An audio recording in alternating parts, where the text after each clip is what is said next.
जेरै एबसु आरो बे मानसिनिफ्राय साबधान जा पिबि नार्सिं इनस्टिट्यूट बिथाङा आलफ्रेडआ बावैसो मोनसे भिडिअ फोसावदों क'क्राझाराव फ्रड खालामदों बा थगायनाय मोनसे नार्सिं इनस्टिट्यूट खुलिदों होननानै आं नुनो मोनदों। मा बुंदों आदाया आं बेखौ फुल होगोन।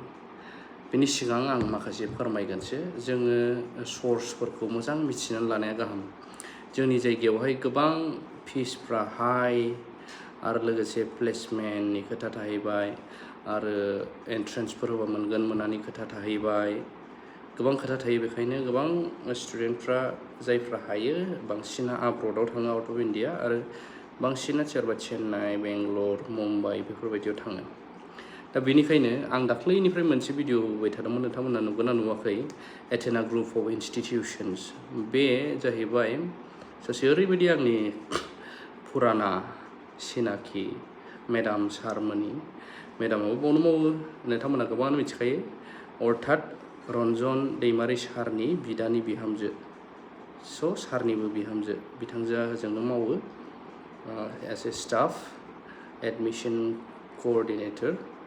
दा खोथाया जाहैबाय बैफोरबायदियाव आंबो भिजिट खालामहैबाय नुबोबाय दा बिएससि एमएससि ओमफ्राय बि फार्म डि फार्म गोबांथार हटेल मेनेजमेन्टनिफ्राय लानानै जिएनएम बेफोरबायदि कर्स अफार खालामदों। बैफोरावहाय माने जायफ्रा लिगेल बेफोराव लाहैयोबा सुबिदा आरो जोंनि थाखाय गोबांनो आं दाख्लैनो खिथाखाबायमोन कन्टेक्टबो होनानै होखादोंमोन आं इभेन आं होबावो जायफ्रा एडमिसननि मानि कुवारि खालामनो गैयै न'खरनि फाइनान्सियेलि हाजोबा बिसोरनि थाखायबो बिथांमोना लन फेसिलिटिबो बानायनानै होगोन देनांनो साख्रि मोनोब्लासो बेखौ सुख'नानै होबोफिननांगौ बेबायदि आरोना। आरो गावसिनावबो 17+ कान्ट्रि 17थानिबो बारा कान्ट्रिफ्राव बिथांमोनहा इनस्टिटिउसनफोर दङ मोजां मोजां इउनिभारसिटिसफोरजों टाइपबो दङ आरो गावसिनि अनबो दङ।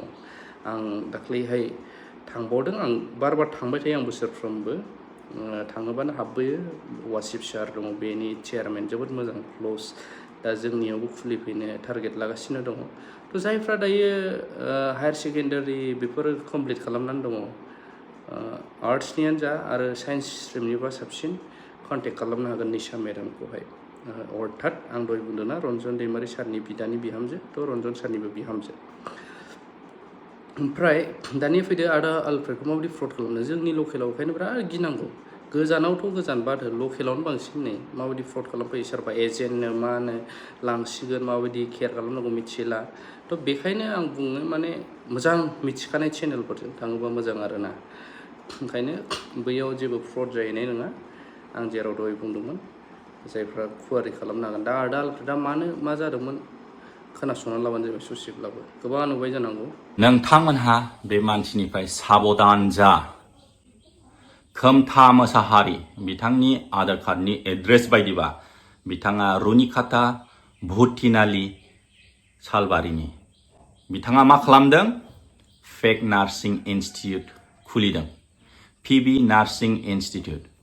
बिथाङा काजलगावनि ब्रान्च होननानै बियो क'क्राझाराव खुलिफैदों आरो स्टुडेन्टसफोरखौ एडमिशन लाहोदों।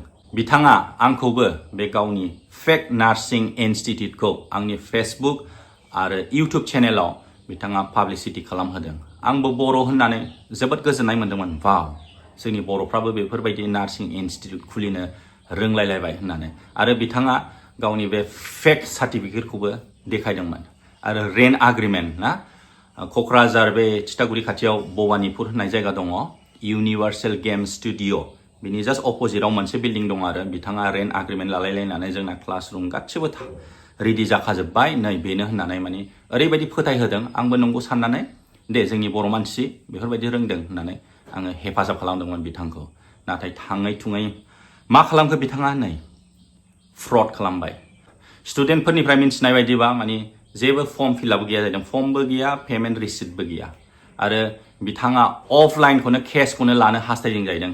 स्टुडेन्टफ्रा अनलाइन पेमेन्ट खालामनो नागिरनायाव लायाखै जाहैदों बे गिदिर एमाउन्टखौ। बेयो अनलाइन जुदि पेमेन्टखौ ट्रेनजेक्सन खालामोबा बा फैसाखौ लायोबा बिथाङा हमजागोन। बेनि थाखायनो ओरैबायदि सालु बेयो अनलाइनखौ नाजावाखै जादों ओरैनो बे थाइसे थाइनै 1000 2000 बेखौल' माने अनलाइनाव लादों जाहैदों। दा बे खोमथा मोसाहारि बिथांखौ गोख्रैनो जोंनि बे चिरां जिल्लानि फरायसा आफाद जेरै एबसु आरो बनसु नोंथांमोनहा बे खोमथा मोसाहारि बिथांखौ गोख्रैनो हमनानै साजा होनांगौ